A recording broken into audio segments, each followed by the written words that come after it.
عماد الدین زنگی رحمہ اللہ کے ہونہار سپوت نور الدین زنگی رحمہ اللہ نے اسلام کے علم کو اٹھایا۔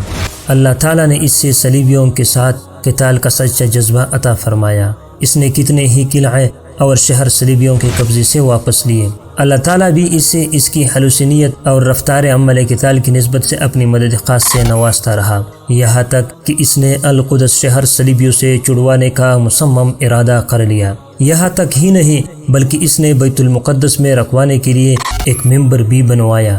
کاریگروں کو انتہائی مہارت اور دلچسپی سے بنانے کا حکم دیا۔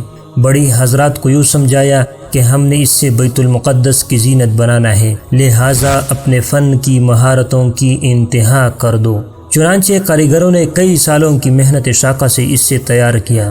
امام ابن العثیر الکامل میں اس پر یوں رقم تراز ہے کہ یہ ایسا کارنامہ ہے جو اس سے قبل کوئی مسلمان انجام نہ دے سکا تھا۔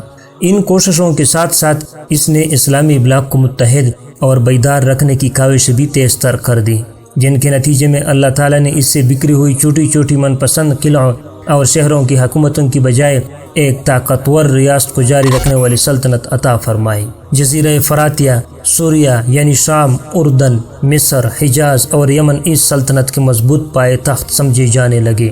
سلطان نور الدین زنگی رحمہ اللہ نے صلیبیوں سے قتال کا علم سنبھال لیا اور اپنے مسلسل حملوں سے تمام دنیا عیسائیت کو بدحواس کر دیا، اور یوں محسوس ہونے لگا کہ نور الدین زنگی کی قیادت میں مسلمان جلد یا بدیر بیت المقدس کو بازیاب کرا لیں گے۔ اس خطرے کو بام کر جرمنی کے بادشاہ کنراد ثالث اور فرانس کے تاجدار لوئی ہفتن نے مشترکہ تیاری کے ساتھ ایک ٹڈی دل لشکر ترتیب دیا اور 542 ہجری 1147 عیسوی میں عالم اسلام پر چڑھائی کر دی۔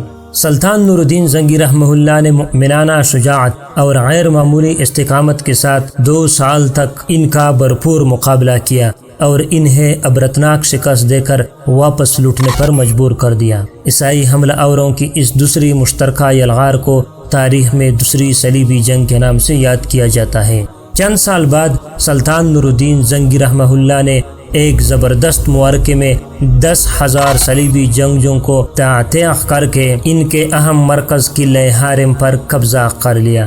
بعد ازاں دنیا عیسائیت کے مقابلے میں مضبوط مورچے تیار کرنے کے لیے انہوں نے دمشق اور مصر کو بھی زیر نگی کر لیا۔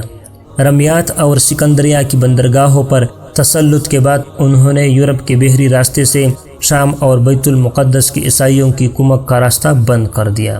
سلطان نور الدین زنگی رحمہ اللہ بیت المقدس کی آزادی کے لیے اپنی تیاریوں کو آخری شکل دے رہے تھے کہ ان کا وقت موعود آ گیا۔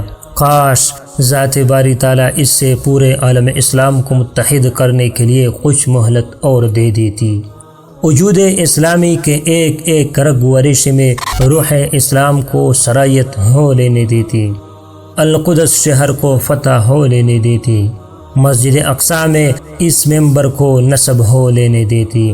افسوس کہ موت نے اس کو یہ مہلت نہ دی، اور پھر موت بھی اس حالت میں کہ 569 ہجری میں قلعہ دمشق کے ایک معمولی سے کمرے میں اللہ کا یہ